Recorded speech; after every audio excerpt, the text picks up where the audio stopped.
Kaçanlar yok. Yakacak bizi. Rüzgarı tersinde. Nedir la? Hadi hepsi yanına, bütün köy yanacak böyle diyorsun.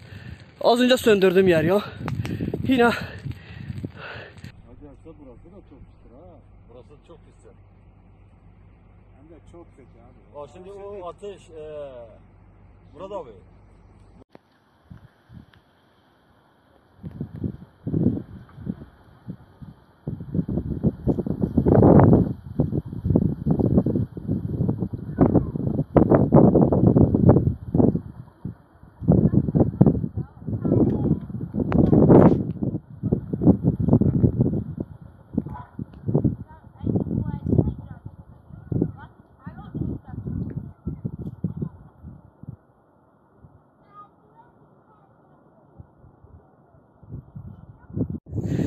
Evet, yangın hızla köye doğru ilerliyor.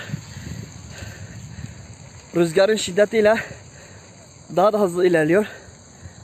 Maalesef söndürdüğüm yer yine yanmış. Yine orada da başlamış. Söndürmek zor bu ya.